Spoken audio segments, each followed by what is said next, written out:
So I'd like you to just take a moment to close your eyes. Take a breath. And as you do, the information that has come to you this morning begins to process. Your brain is like a camera. And each time you close your eyes, it's like the shutter on the camera closing. So imagine now that you close it, you're processing those images and the words and the feelings that are being awakened today as you sit in this sacred circle together under the shadow of the mountain, in the presence of the star mothers, and in the presence of this family of light who are coming together again, perhaps after many thousands of years, to sit together, to receive together, to heal together, and to awaken together. As we receive the teachings from Kryon and the honoring of the star mothers, the entourage, the Pleiadians, and the honoring that comes in the form of words and messages from the magnetic master. Greetings, dear ones. I'm Kryon of Magnetic Service. The man in the chair, my partner, has helped to put together a series of meetings in what has been called the shadow of the mountain. For those who are just discovering this particular message, we are in that which is the city of Mount Shasta. The shadow of the mountain is that which is described as the influence of those who are in the mountain and have been there for thousands of years and have been noticed. So many channelers, so many intuitives have been part of this.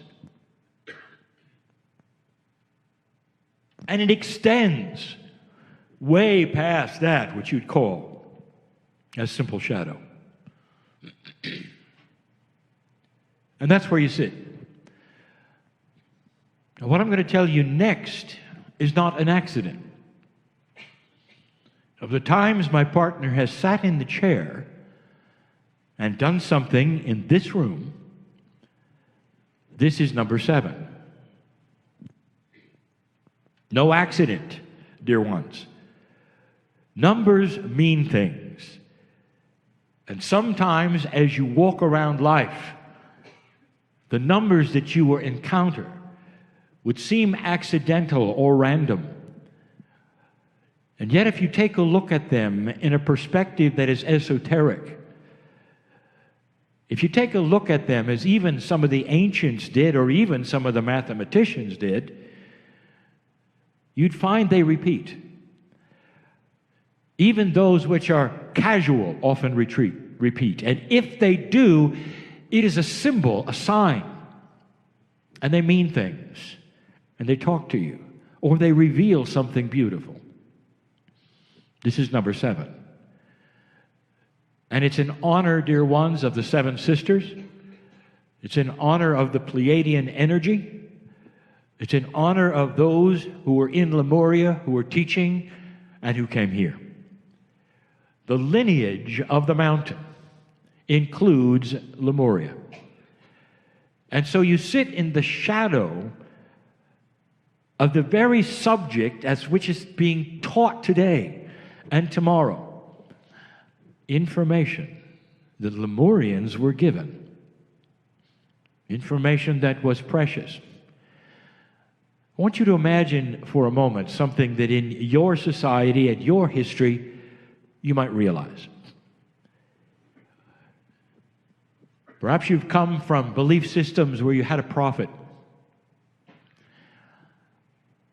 And in these systems, there would be those who would gather around the prophet, and he would teach.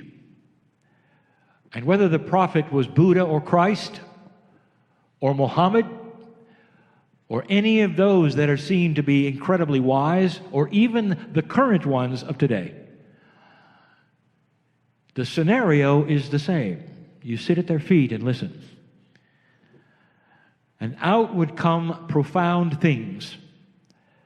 The things not of the earth, but the things that belong to the other side of the veil, disguised as metaphors and given to you in your own language. And they would start to ring with truth and reality to you. How many stories have you heard about those who would go to the prophet and would come back different? Not just words, not just teachings, but concepts and energies which were given. And they would affect those listening, because those listenings would somehow have an epiphany of realization that what they were hearing, they had heard before. Or what they were hearing was so pure and so real and so truthful, they could never go back to any other way of life. And they would get up from those teachings changed. They would go about life differently. Some of them would be so excited, they would change who they were and what they did. Some would even change their names. That's how profound it was to sit at the feet of the masters. That is exactly the scenario in Lemuria of sitting at the feet of a star mother. The star mothers did not teach the population in general. The star mothers taught those who would then teach. So not everyone got to sit at their feet, but many did. And when they did, dear ones, you had the same revelation of feeling that what they were teaching from the stars, number one, they had never heard before. They'd never heard them before. And number two, the information was so beautiful and so revealing that it went into the mind in such a way that it can never forget, never forget, never forget. Have you ever had anything that's a revelation that's beautiful? We're talking about beautiful things that you'll never forget. Someone said something, something happened. Or mothers, the first time you looked at your infant and their eyes met yours. Something beautiful that is etched into you so much so that you'll carry it to your last breath. This is what it was like. You are inundated today as a civilization with those ideas from so many that are spiritual. And as we've said before, when you take a poll of those on the planet who would believe in the afterlife, it's over 80%. And that's billions and billions of humans. And that's reflected in the number of spiritual systems and the desire to solve that puzzle we've talked about before of finding the Creator. But those who stood and listened and sat and listened to the star mothers had never heard anything like this. Completely blank, and they were ready with a mind that had never heard they were magnificent. All they knew is that the star mothers had come from somewhere else, the stars.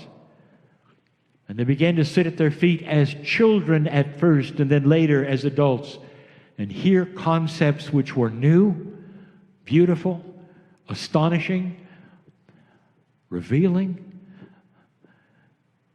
and then never forget them. It's hard to describe what that is like.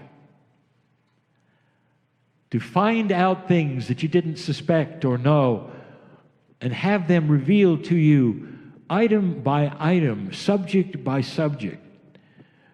and have them go into your mind in such a way that they would never come out. Not only that, there was repetition. There were codes, there were songs, there was dance, there were all manner of things that even today you've heard the teacher about, which later would then be recalled by these in so many ways, and they'd remember.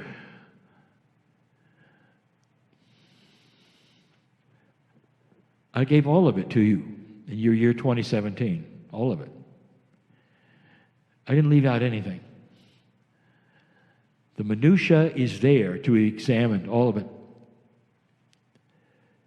Some of it I have revealed to my partner. Some of it he then took to research and saw more. And that will be taught to this day. But the majority of it, just codes and names, ideas and perspectivenesses, paradigm shift, phrases that you will guess at and wonder about. And in that, my partner said, it's not ready. And that's when I told him that he was a linear one, and that his paradigm was you had to have complete information before disclosure, with the idea that it had to be complete in order to be meaningful. Oh, and this is where it differs. And now I will give you the information that I would not let my partner reveal to you. My partner is not going to get everything. He is going to assemble everything. But he will not be shown all of the meanings that were taught with every spoke. 6 subjects with every spoke. 3 for the children and 3 for the adults, and most of them would have names in your language that you would recognize, but almost none of them mean those things. And you might say, well, when will they be complete? When will you give that? The answer is, I may not, because I've got a tool sitting in front of me. Why did you come? Why are you here? If I could ask you this and you could write me a note, you would say sometimes, well, I felt something, I ought to come. Or, I'm just interested in these things. Really. I'll tell you why you're here, all of you. You may feign that it's an interest you have in metaphysics, or you just wanted to attend it because it sounded like something that might be fun. I'll give you a challenge today. Every old soul in this place knows what every single word means. All of you. And the reason is because all of you, at some level and some place, were taught the teaching wheel. Some of you, it was in front of a star mother. Others, it was in front of those who were birthed by the star mothers. Others, perhaps, were on islands later, where the purity and the wheel was the same and being taught the same for years after year after year. I am looking right now at the lineage of the planet, the spiritual lineage of the planet. You see, that's why I told my partner, release everything immediately and let it be seen and remembered. Let it, what he calls, tweak the mind. Where someone says, it isn't just remembered, it's deja vu. And you won't stay away, will you? Because you were there. The truth and the revelation of every single name that was taught and every concept, eventually every code, every song, and every motion will be given and remembered by humans who were there. And in order to do this, I've instructed my partner to have the kind of meetings that will reveal what you know, so that those who are here can take with them physically the information that was given. I gave my partner so many things, and he wrote it as fast as he could, and many times it was in channel. And then when he looked at it later and began the presentation, he realized he had no idea what it meant. And that stopped him in that linear way of saying, yes, I'm going to do this, or I won't do that yet. And instead, I've said, give them everything, because they're going to give you back the meanings. Today and tomorrow, there will be that which you call exercises, under the premise that you will discuss the meanings of these things. How do you remember things that might be 40,000 years old? Maybe 30, maybe even 15. Where is it? And it is in that Akashic record that starts to reveal things that you know. So much of it is intuitive, and you see things, and intuitively, I know what that means. And others will say the same, and they will say something different, but you both may be correct when you put it together and figure it out. The entire reason for the Lemurian Teaching Wheel Seminar is for you to remember what they mean, discuss it among themselves, and come to a consensus.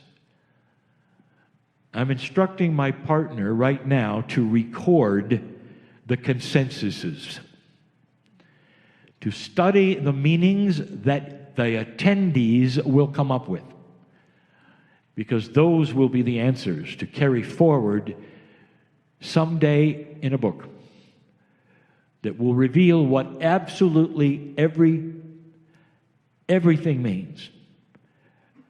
And instead of channeling, it's going to come from Lemurians, the ones who sit here now. When you break out for some of these exercises, dear ones, I'm going to ask you to approach this seriously, use your intuitiveness, and do your best to remember what these things might mean. And they're not going to be given to you in a great quantity, one by one. And as these meetings continue, other words will be given to other groups, one by one, two by two, until it's all revealed. And someday, when you see the final revelation of the wheel, you may see what you remembered right there on the paper. That's why you're here. You will enjoy these things, but you will participate in revelation, because you are the ones who would come to a meeting like this. That's why you've sat in a chair, drawn here. All the places you've come from, all Lemurians, every one. Think about it. And so it is. Yeah, just allow yourself to feel that change. And you don't have to have a commentary about it, but you might say a little internal yippee. Because when this happens, there is a new field created, and it goes out into the universe. And you're a part of that. You have created that today.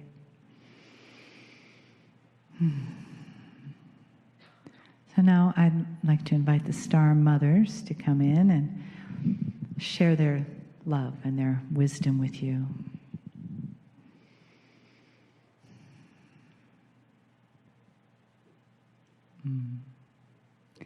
Dear Shining Ones, we are celebrating.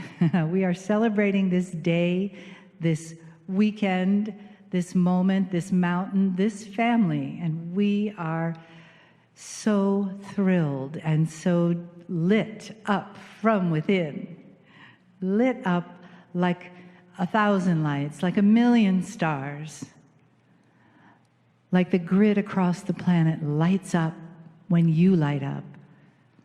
We bring that today to you, to each one of you, to each one of your sacred hearts, so that the energy of this field is held for you. You walked into it, and now you've lit it up.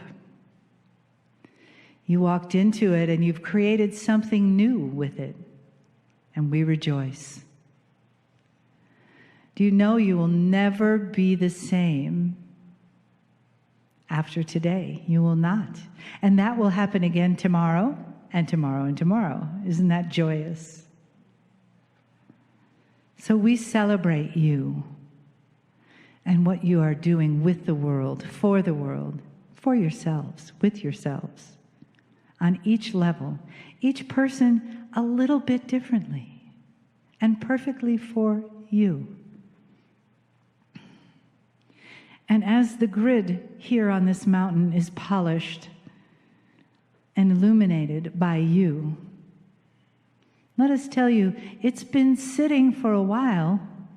It's been sitting for a while, waiting. And many people have been to the mountain and felt us, felt something, felt change. But the group, because there are many, are the ones that create a leap in consciousness. So this is what you are here to do, isn't it? This is what you were born to do, beloveds. You came back now to do this. Do you have any doubt when you sit in this field, when you feel us around you, when you feel us loving you, pouring that out through the arms of our heart and consciousness? We pour that love into you. You are the sacred vessels of the new awakening of this planet. And you were born to do this. And we have waited such a long time. And it doesn't matter that it's been such a long time, because it is perfect time. And all of you, each one of you, all of you, including the dog, is a part of the new consciousness.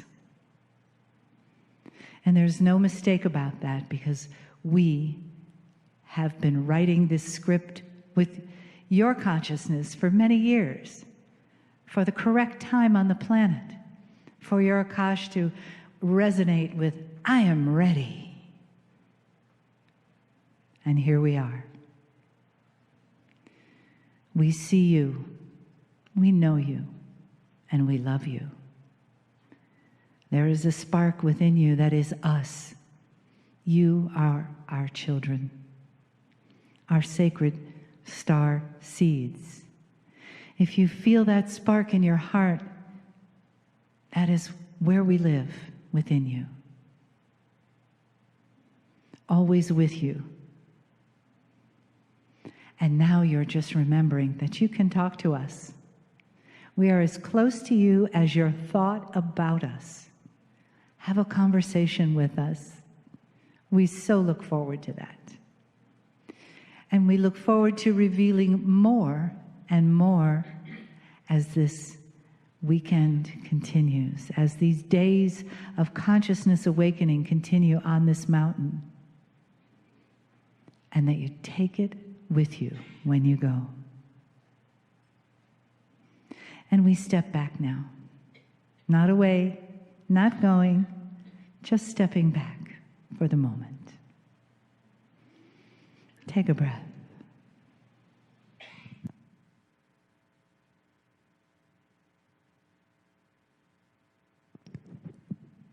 Greetings, dear ones. I'm Kryon of Magnetic Service.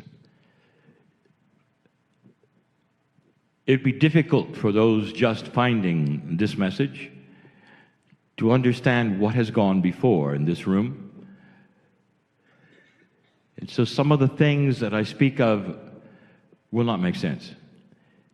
For I speak to this group, what they have done today, and the messages that I give now and even in tomorrow will be more germane to those in front of me with a consciousness at hand and the study that you're doing on the Lemurian teaching wheel. I wish I could train you out of linearity, but I cannot. The Star Mothers who built the teaching wheel said the same thing. And especially when it comes to that which is the middle, the hub. For the hub represents the multidimensionality of the creative source. And the adult teachings specifically are almost all multidimensional. I want to present to you the difficulty of the linear mind. Many years ago, even when the scientist Einstein was alive, there was the beginning of quantum physics. The men and the women who were doing the experiments and the ideas were different than Einstein. You might look at Einstein as being the father, literally, of some new thinking about the relativity of things that would seem multidimensional, such as time, but they're not really. Time is part of the atomic structure. Time is variable, and Einstein figured it out. But when it came to the quantum things, he didn't like them. Now, we've mentioned this before, but specifically, he did not like an experiment that was done. He questioned its viability, even to his death. The experiment was that which identified entanglement. Imagine the precision and the idea of cutting up a photon and taking part of it far away from the other part, and then finding out how fast the parts could communicate. That was the idea. And what they found was that there was no communication time at all. They were instant. When some of them started measuring the time it would take for the pieces to communicate with each other, they found that they were going faster than the speed of light. They would touch one piece and the other would react. They would take the pieces farther apart and further apart. And they would touch one and the other one would react instantaneously. This was the beginning of the idea that there was an entire reality outside of that which is the four dimensions that you're aware of. And when you go there, things don't make sense. Now, what did that linear mind of Einstein make of this? He denied it. He argued with it.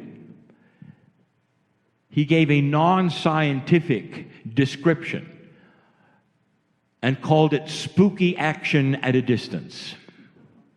That was his quote. That mind that you have put on a pedestal that gives you relativity and all manner of things that he was responsible for that had been proven, that mind could not get out of linearity. He was also the one who said God does not play dice. When he saw what quantumness would require, because linearity makes sense. And Einstein himself passed, and when he passed, he felt that he had not done really what he came for. He wanted a rule for everything. That's multidimensionality. Things that are multidimensional go far beyond that which you have been trained for intellectually, because you don't live in that space, but you do. And part of the Star Mothers wanted to prepare the future generation, even perhaps the one you live in now, to place in the Akash the idea that things are outside of linearity. If I told you that time does not really truly exist in a linear fashion, you would say, I don't understand that. But Einstein started the idea that perhaps time can change depending upon how fast you go. But he never broached that idea that time perhaps was not linear at all. Perhaps the speed changed time for another reason that he did not understand or recognize because it wasn't linear. Perhaps time is a circle.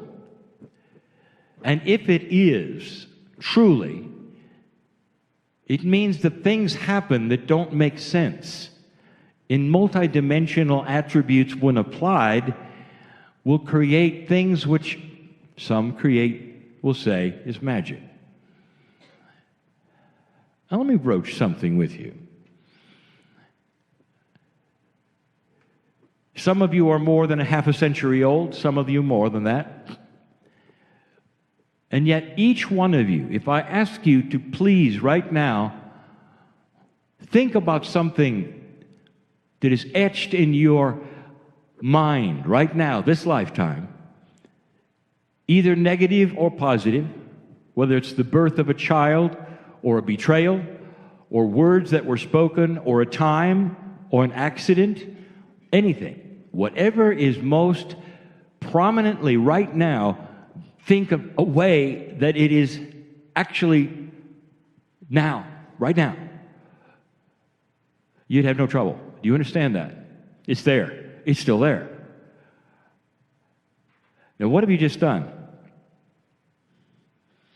You pulled something from a long time ago and you placed it in a now.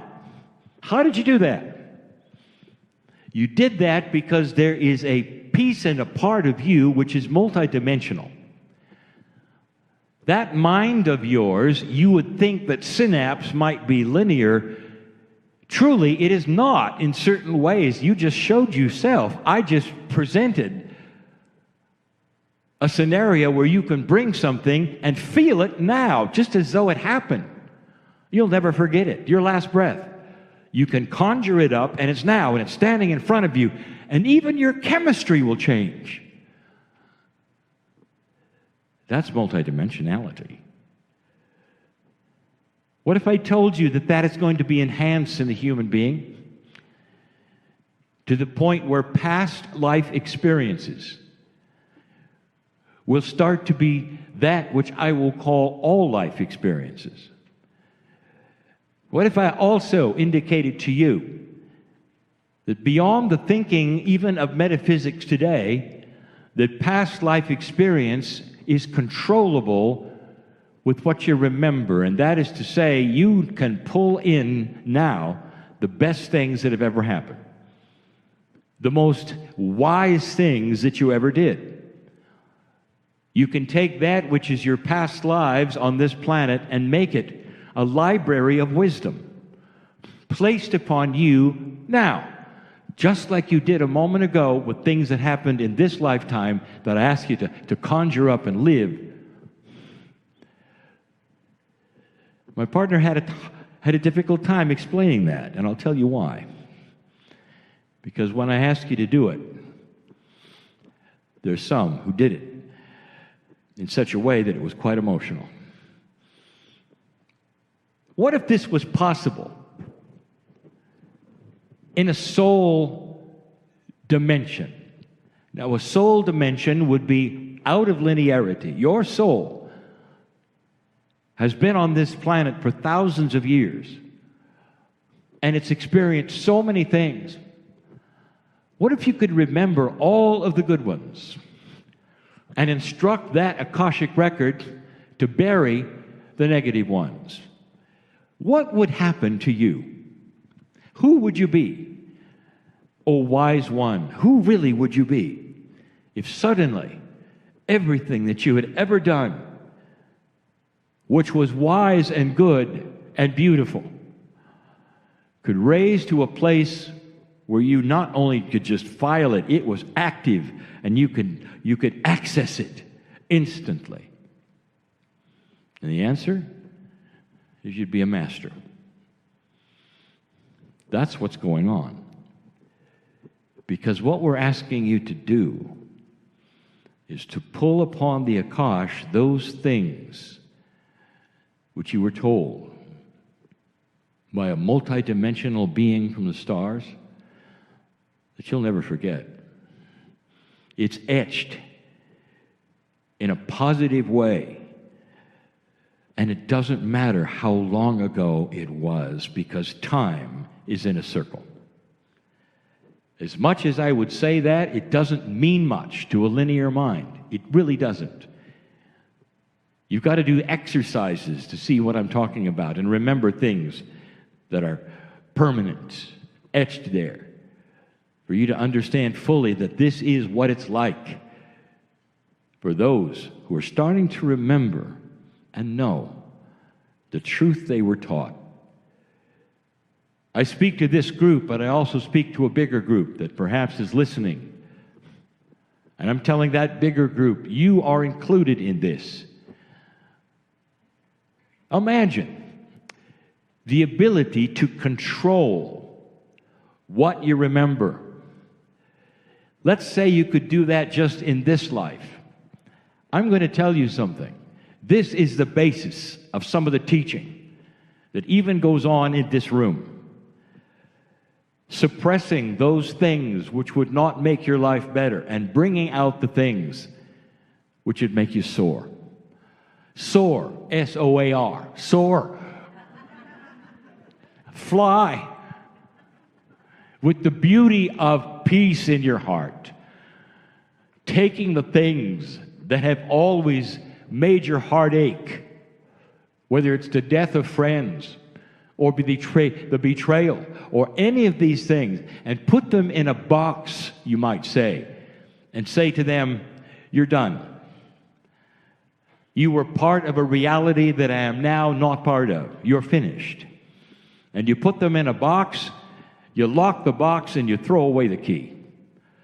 And instead, you instruct the things that would make you feel better and understand your magnificence that you lived through that were beautiful, and you bring them to the forefront, and you readjust all that you remember, and you say, let's put you on top. I'm a linear person. I understand that order of things, and I instruct you to be first in my mind. Would it make a difference in your life? Oh, yeah. It changes who you are. It changes what you think about. It changes your dreams. It changes your self-worth. What if I told you all of that is the field? No one in this room who spoke or discussed had it wrong. But almost all of you described something linear. It's the best you can do, and it's accurate. You start to understand the oneness of things, the timelessness of things, and the descriptions are beautiful. My partner's right. Because he was listening, I was tapping him, and I was saying, these are the ones. This is what's going on. They know. They know. Pulling out the knowledge is an exercise of remembering. And the more you pull upon that, the greater is your memory of perhaps a purity that goes beyond linearity. Let me present something. If I could tell you the truth here in a way that this group would understand and no other group who listens would understand, I would say the ones who were the closest were the children. Number one, it's sacred. It isn't just an idea. It's not a perception. It's not just oneness. If you had to name it, it would be sacred physics. That's something new. Sacred physics. If you could go a step further, perhaps you would say it's the interdimensional resonance of coherence. If you could go further, you could say beyond that, it's the difference between luck, chance, and co-creation of reality. Now that, I don't expect you to understand. A multidimensional resonance of coherence that is responsible for the difference between luck and chance and created reality. All in the field. That was taught for one reason. So that if you made it past 2012, you could move into a multidimensional state. And you're remembering. You're remembering. No one got it wrong. All of you understand the oneness that goes in to a new kind of thinking that says there's no separation. But how many of you have applied that to the actual rules of the universe? Not just a oneness in who you are with the planet or the galaxy or consciousness, but you're married to the physics of all things, the way things work. You're married to it in a way that you can control it and understand it. What is the key to this? A phrase I've given many times. Right now. Right now. The key to all of this, for all of you, is to suspend everything you were ever told and sit and be loved by God. And let the openness of that perception of forgetting everything you were told be the opening of new information to pour in. And that is suspending what you think you know and instead allowing for what you don't know. And dear ones, there's only a few who can do that. Really. And they are the old souls of this planet who are starting to be able to even control past life memories. And I sit in front of so many of them right now. I told my partners, start the seminars on things you don't know. Unidentified things that you can't teach. And when I told him that, he said, I can't do it. No one will come. When I said, come learn about something I don't know. And here you are. It's a new paradigm of teaching, where you would then turn to the old souls in the room and say, would you please identify what this means? And that's exactly what you're doing. And it's working. There'll come a time when the book is written and the ideas in the room will be presented in a concise and collated form, and every single attribute of the wheel will be correctly identified as best as possible. One of the hardest ones is the one you tackled today, called the field. And so we just added another aspect for you to think about that has to be beyond linear things, into that which you don't understand fully or know, but you can sense. And as you sense these things, I want you to understand you are sensing that the universe, the creative source, knows your name, holds your hand, and is saying, you are the ones to start another kind of a generation of knowingness. Because this information will develop and will go further than any other information my partner has ever given. And long after he is gone, it will remain. That's who you are. Go from this place changed. And so it is.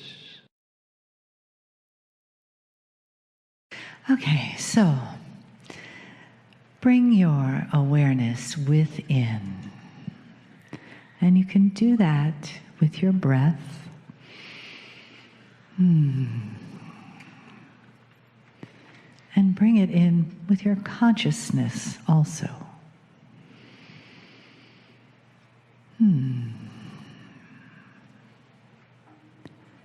And as you continue your breath,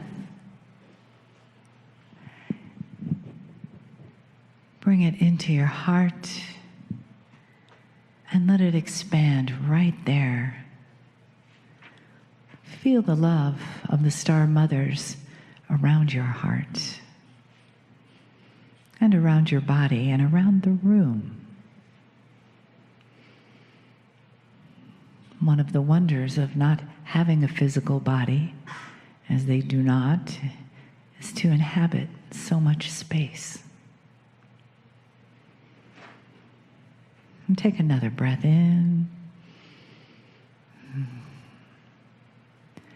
And allow now your mind to slow down. Be in the right now, right here, where there is nothing else to do but hold the space right where you're sitting. Become open. You are each a vessel into which information comes, but also which information is revealed. And as we did yesterday, we begin to reveal more layers of our deep connection to our Lemurian, Pleiadian Akash.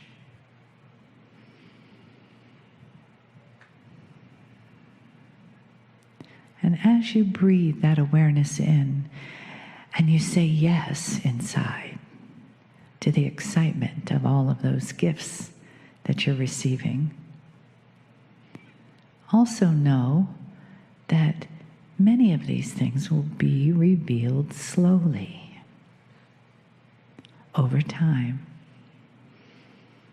As Lee was saying earlier, timing is always perfect. We may not like it, but step aside and let your mind take a rest. And let your heart and your intuition be your guide. As you travel these pathways that lie before you on this miraculous and sometimes mysterious journey, this mystical journey, this journey of awakening and remembering what love really is. Remembering what your wisdom really is.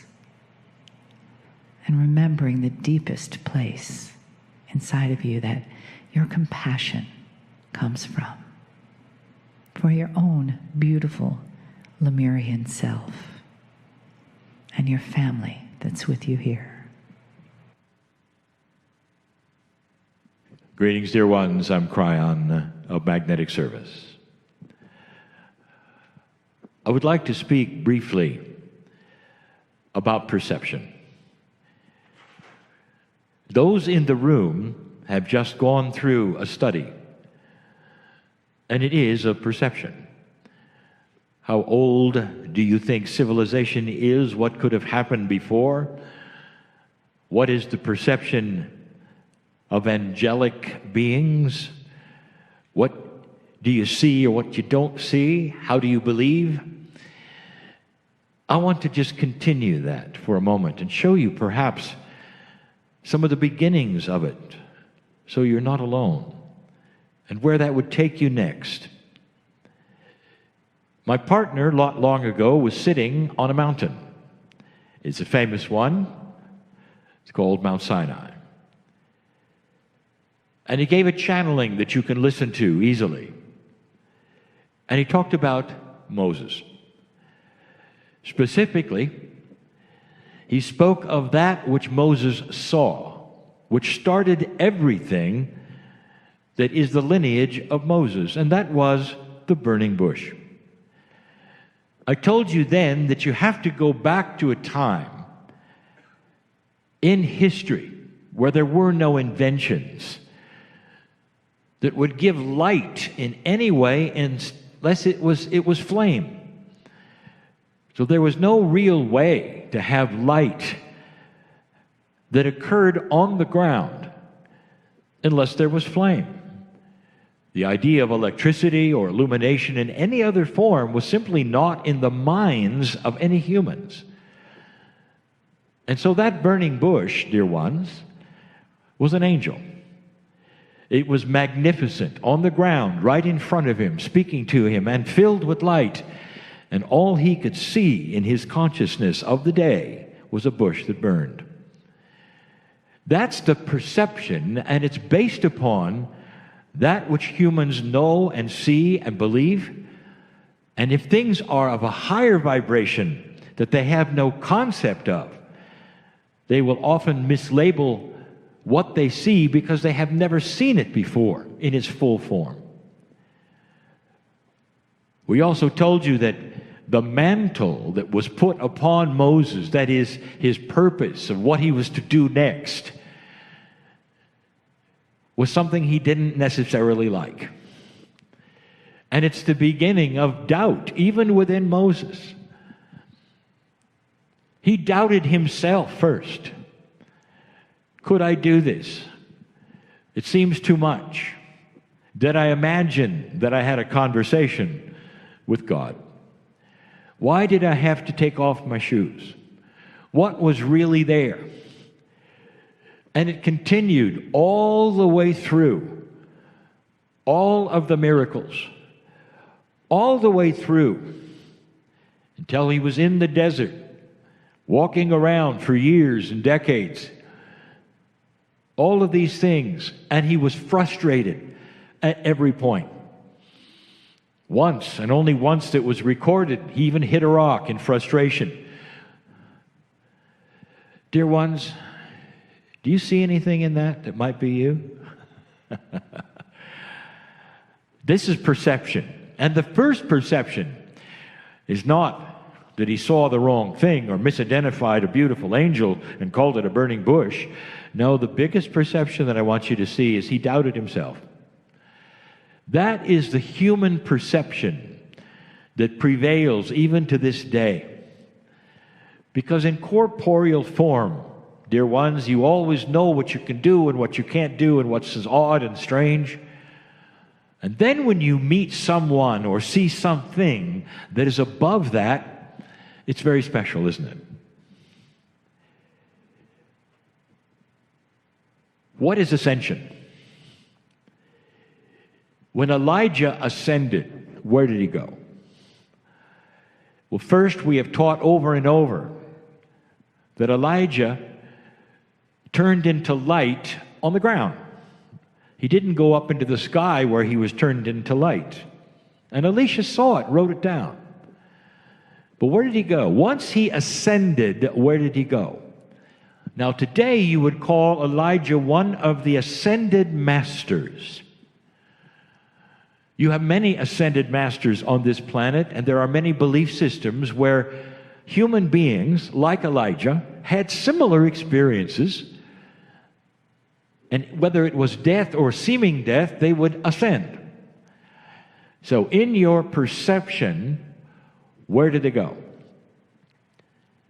Now, some would say, well, they went to the other side of the veil. What is the veil?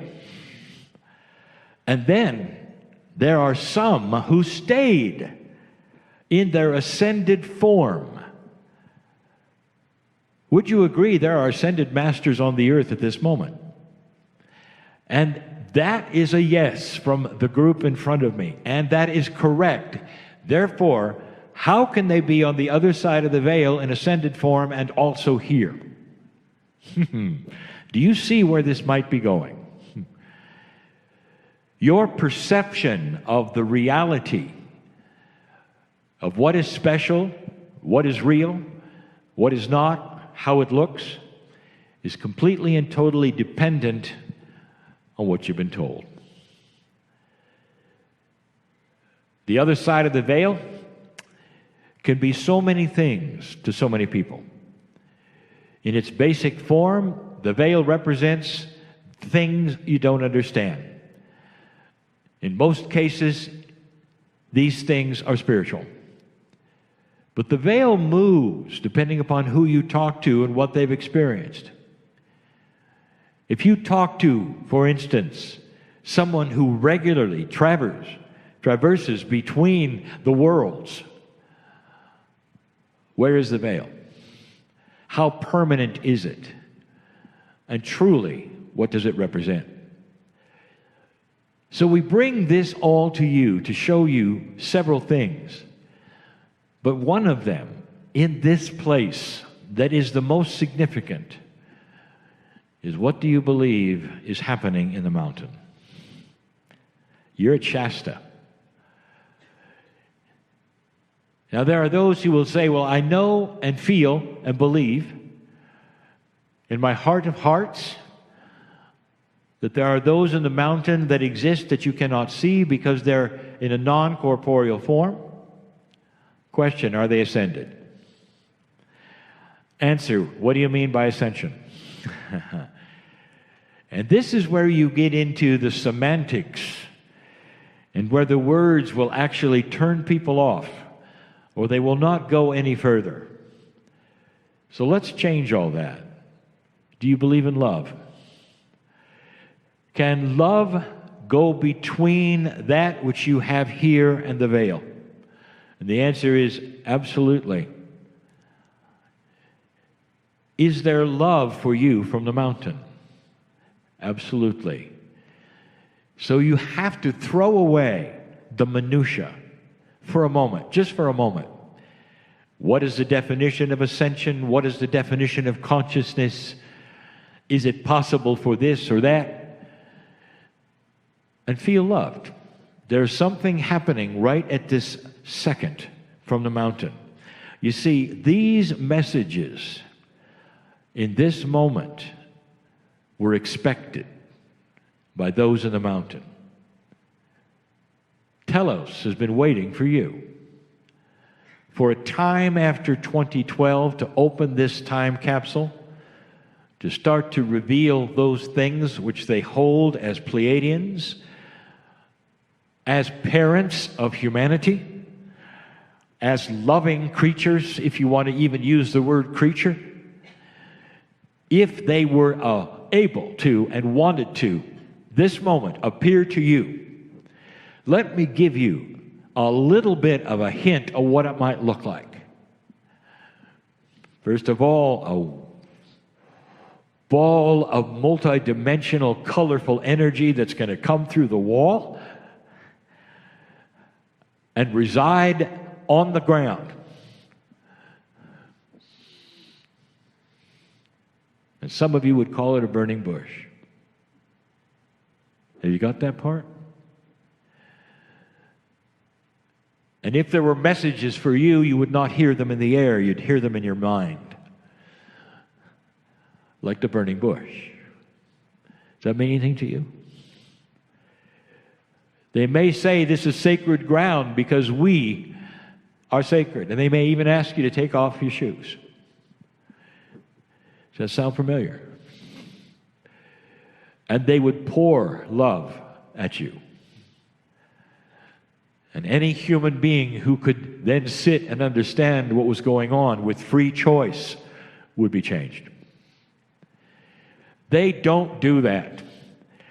And the reason is because it would influence your free choice, because someone off the street who doesn't believe what you believe could see that, and suddenly they'd fall on their face in fear and their life would change. And that's not the plan. The plan is free choice. And the most that they are allowed to do under these rules is to appear and disappear in the corner of your eye, perhaps, and to love you so much you can't deny it. To love you so much you can't deny it. Imagine waiting all that time for 2012 to arrive, watching the planet just barely start to react to new energy, but immediately old souls are starting to remember. There is a plan. We've got something to do. And there are those we want to meet, and we don't understand where they are, but they feel like loving parents. Welcome to the shadow of the mountain.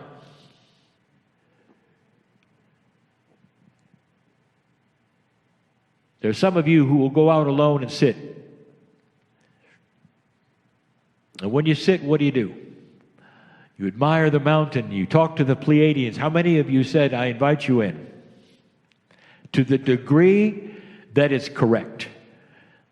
Mother, father, parent, that's the energy of the mountain to you. Not odd, not strange, not a multidimensional portion of the galaxy that you don't understand that somehow resides in the mountain.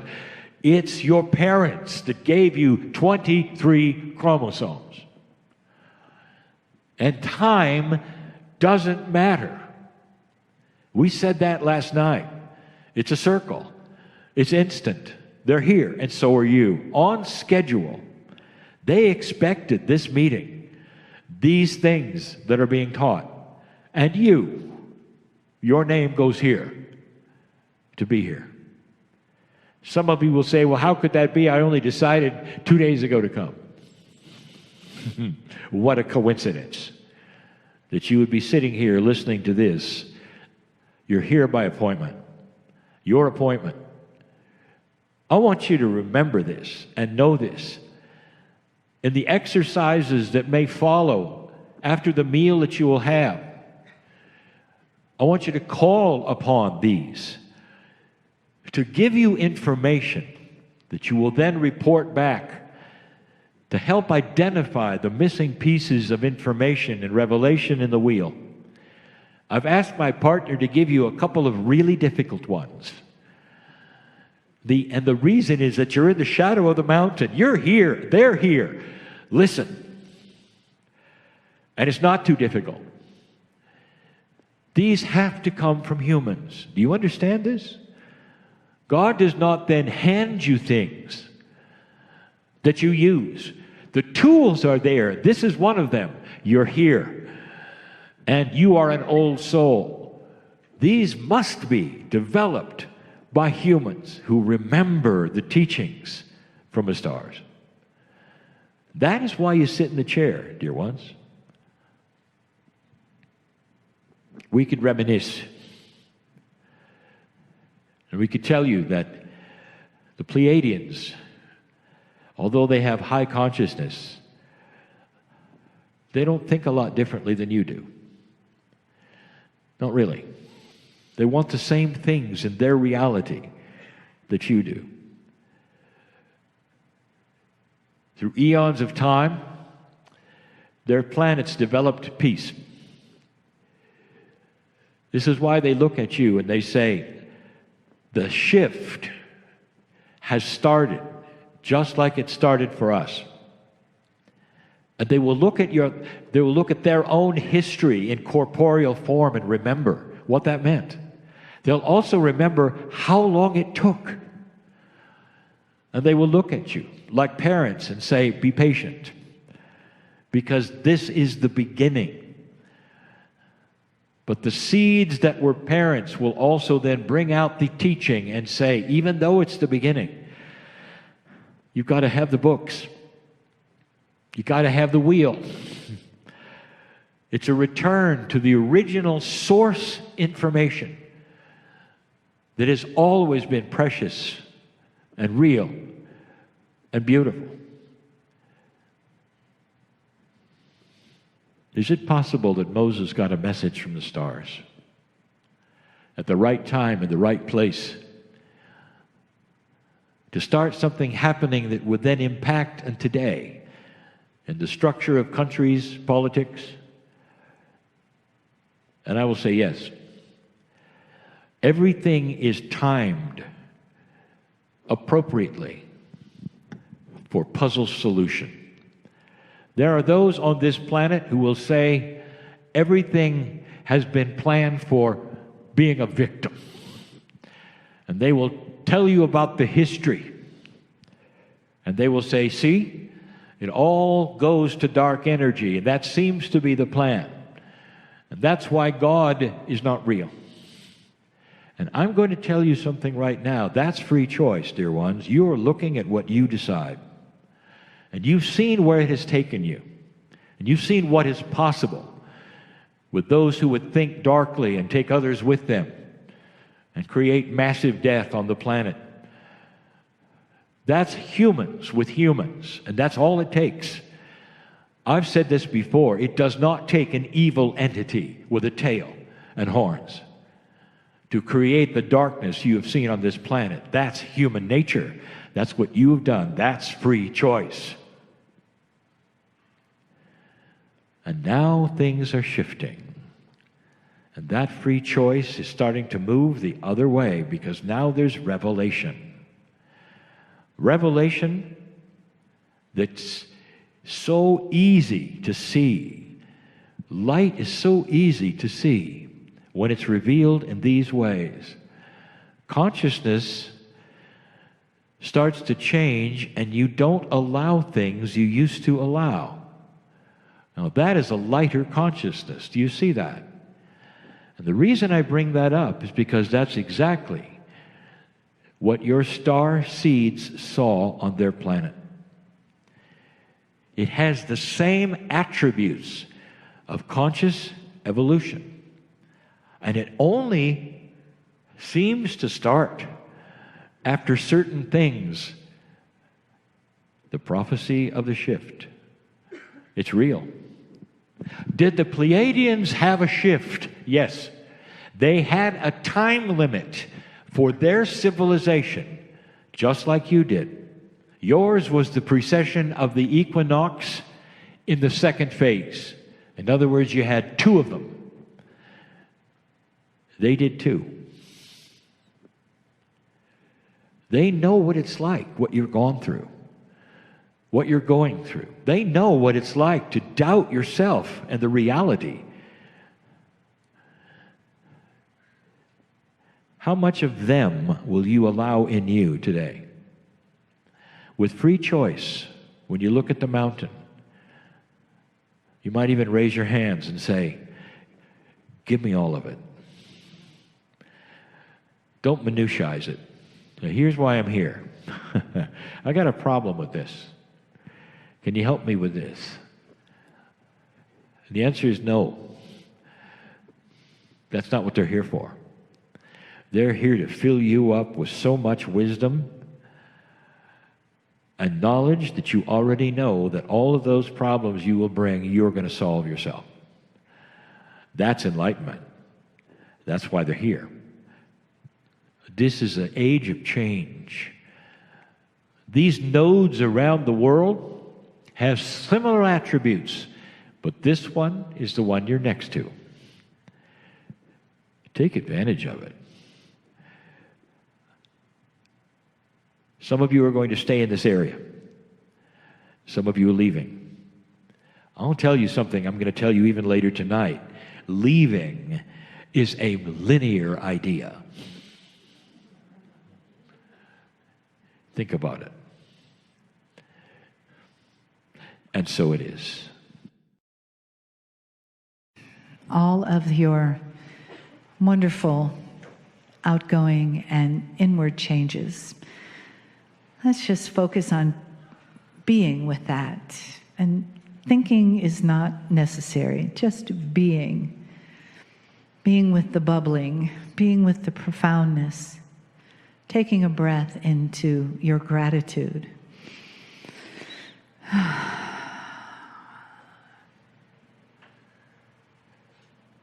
And really giving thanks to the life that you have that brought you to the chair these teaching wheel days.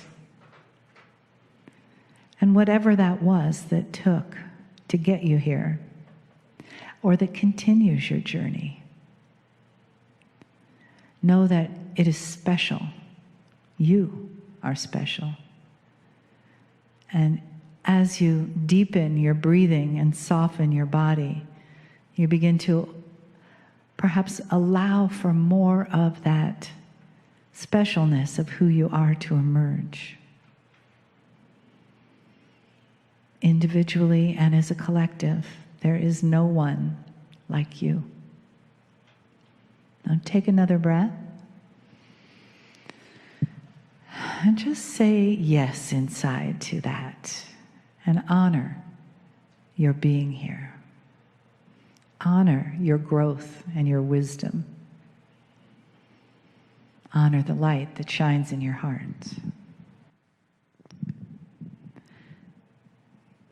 Dear shining ones, our children of light, we are with you, and we are so pleased we have a little story to tell you about the studies that you have done these past days. And that story is, there is no teaching wheel in the Pleiades. There is no need.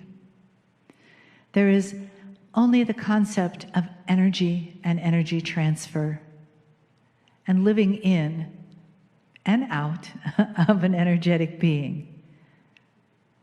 But our promise, our agreement with you in creating a world, someday your world of higher consciousness, was to bring with us the tools that could help you understand what that world could be, what you could be, who you could be as a being of that consciousness. And we taught it to each one of you. You sat at our feet. You felt what it was like to feel the love of the cosmos pouring through us into your minds, your very fresh, new Akash, as we imprinted in you the concepts that you have learned these days.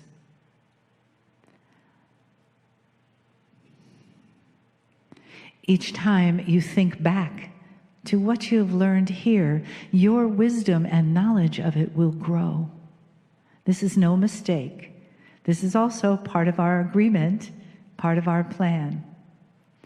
So that you are the wisdom bearers of these teachings, each one, and each one containing deeper and more profound layers. That is how we planned it.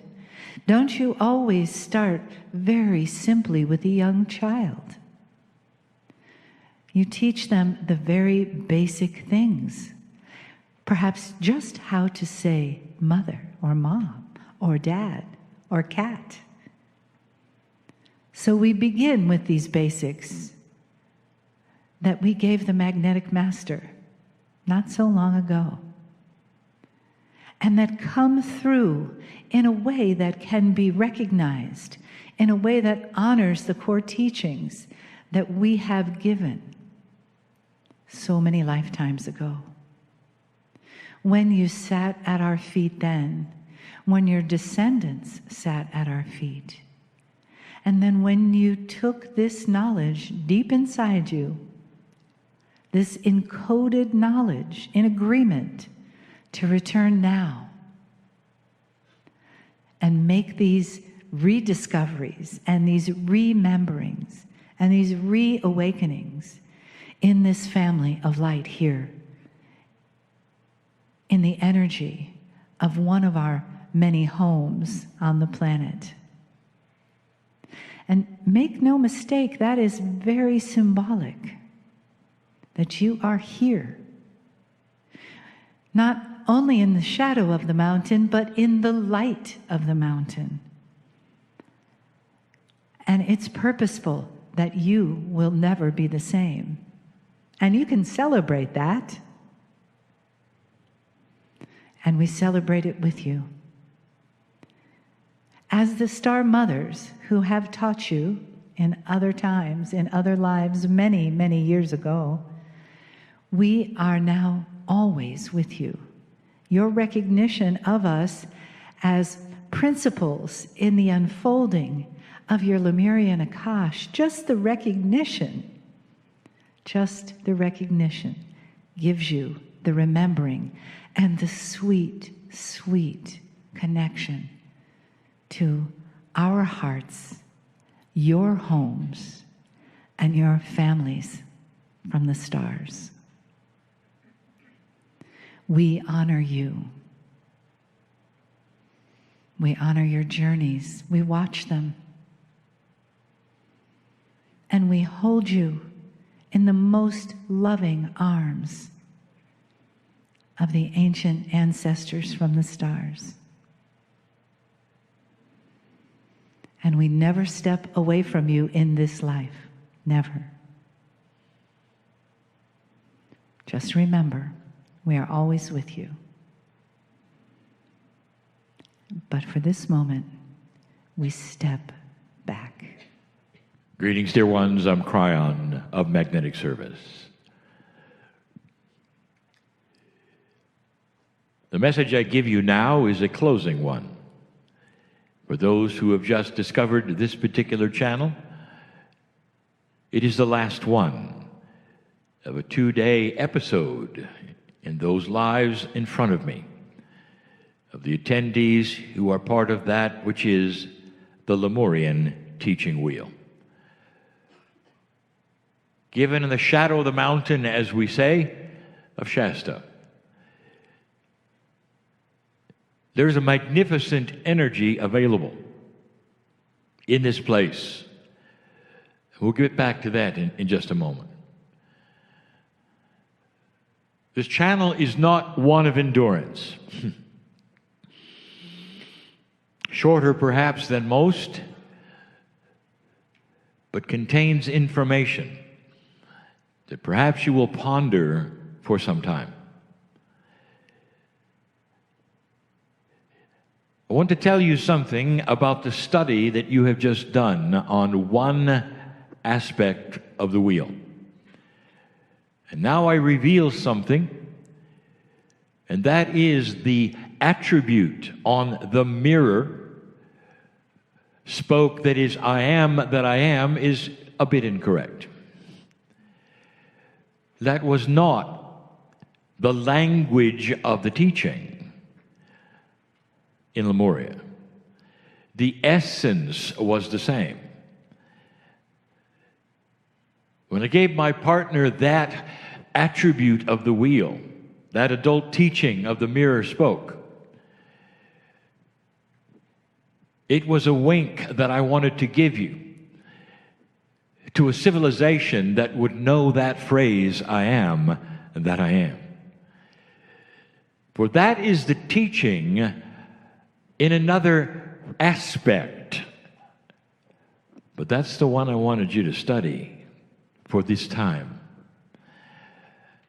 Now, what I want to do is to tell you something, dear ones that studied this today. Again, at some level, you understand this. It was so interesting to hear so many ideas, and as they commingled into perhaps a consensus already of what it would mean and the magnificence. In the mirror spoke, it is the mirroring of God, of course. What if it was more? How can I explain this yet again? For I have given you channels where I have described I am that I am. And I'll do it again. To show you that the meaning is greater than the understanding of the human. Although you do understand the results, perhaps, and you do get the idea, perhaps, as you evolve, you'll start to gasp. Gasping in understanding. Oh, wow. That's what it means. And you're not there yet. In this mirror spoke, I want you to imagine something. For a moment, put away everything except this visualization, just for a moment. This won't take long. You stand in front of a mirror, and it's oval. And it's different. I am that I am is perhaps the most multidimensional phrase that I have ever tried to explain to you. Given in a multidimensional setting originally as the explanation of God itself, of the who of God, which doesn't really exist. I've told you so many times that at a very high consciousness, you can look down at a low one. And you can realize where you have been. As you climb the mountain and see that view which exists because you stand at the top, you look down at those who are coming up the stairs and all of those, the rocks, and you can look down on them and you know what's ahead because you just did it. They can look up at you but still have no idea what's ahead. They just see you. And in that, this mirror is similar. You start to look in the mirror and you see a semblance of yourself. You can see it's there, but you don't know how you got there. You don't really truly understand what it is you're seeing, but you know it's you. You are in a lower vibration at the moment and looking at a higher vibration you. It's not exactly the higher self. That's a little different. This reflection of you is universal. And for this story, it is your image, whatever that image is. Today, it might be the image of your corporeal self as you would see it in any mirror. Tomorrow, it would be the next corporeal self. Same reflection, same meaning, different incarnation. You'd want to reach, perhaps, at that mirror, and because it is almost fluid and moving, there's a tendency to want to even reach through it. But you can't, not yet. You're limited by that wall of belief and a linear countenance. That would mean that which is linear of who you are, the reality that you are. Even if you're beginning to break out of that reality and understand multidimensional things, it doesn't change your corporeal structure. It's still linear. It's still in 3D. Dear ones, there'll come a day when evolution starts to change that. And when that multidimensionality that we speak of actually becomes part of you, but it isn't yet. And so you look at that mirror. It's a little wiggly. The image is not clear, but you know it's you. When you move, it moves. And you put your hand up, and the hand goes up in the mirror. You realize it really is a reflection. But of what? Is it the multidimensional you? Is it the God of you? What is it? And then you realize that if you speak, it speaks with you. If you say hello, you hear a hello. At the same identical moment that you speak, it speaks. Are you aware of the phrase in certain spiritual circles, the great I am? Look for it. The great I am is a phrase that means God the Creator. That is the I am energy. So the I am is a phrase of its own, in a context of its own. It is not an identity, but a description of the creative source, God, the great I am. And so as you stand in front of that mirror, you say the words, and you watch your hand go up, and the hand in the mirror go up, and you say the words, I am. And as you say those words, you hear them back at you in a way that you haven't understood before. Your own seeming voice, but different, grander and greater, says the I am with you. Welcome to I am that I am. And that is as close as I can give it to you.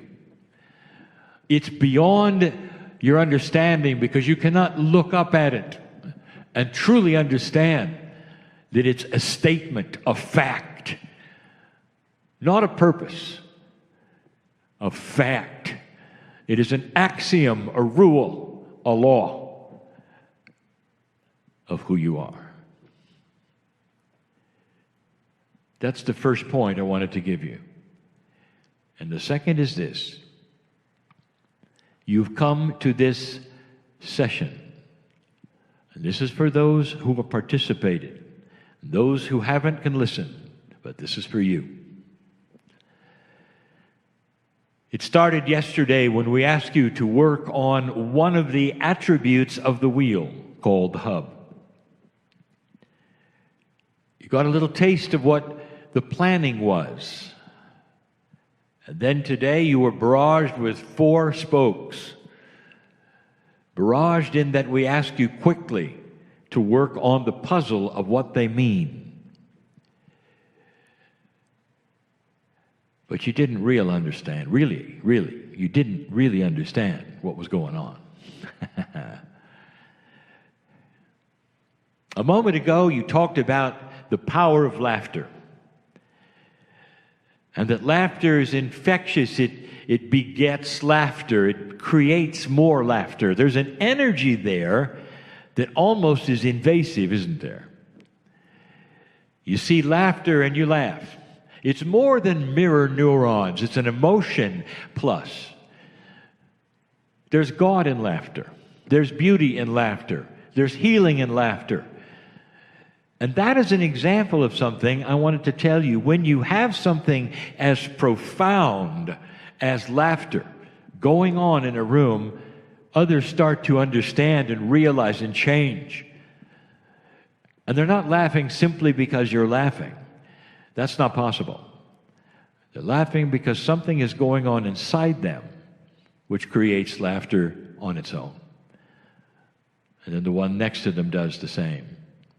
Every single attribute you studied today wasn't so that you could think about what it meant. It was so that the subject could ring true to you and go around the circle and affect your life.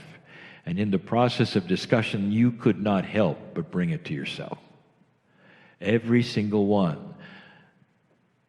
In some circles there was joy, in some circles there were tears, and this is not an exercise that would bring things out and ask personal questions. This was only to identify a wheel and the attributes of the teaching of the Lemurian mothers. And so many of you reacted. You reacted because you pulled it to yourself and you had revelations of your own.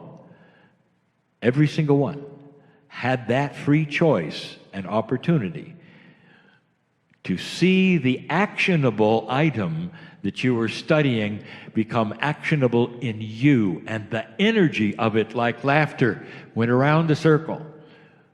And some of you understood what was going on. And some of you didn't sleep well last night. And this is why. This is the teaching wheel.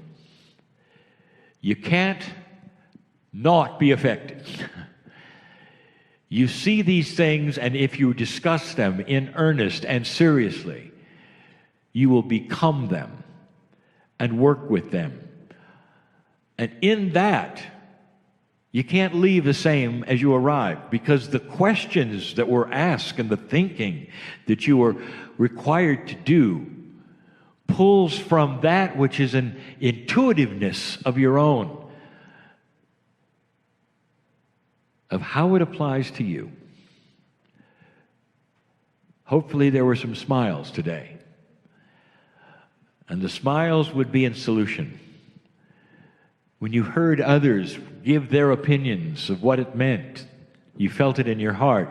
Wow, that's really good. So did my partner. And that's when my partner knew you weren't just remembering. That's when my partner knew you were being affected. All of you. That is what this wheel seminar is about. And that is, as you discuss and plan and look and ask the questions, they invade you like laughter. And ask the questions about yourself. And you start to understand a little more, and you remember a lot more. And past remembering is application. Once you start remembering, you apply them to yourself. And that's why you leave differently. I say that again and again. And you do. Especially in this specific energy. Star mothers were here today.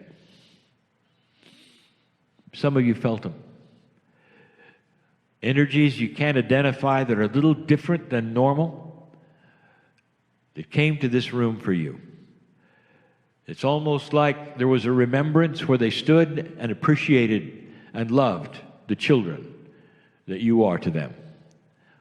Yet the eons of time, again I say, mean nothing. Nothing. Because time is not what you think. The now is here, and it was the now then. Therefore, it is the great now. And years mean nothing.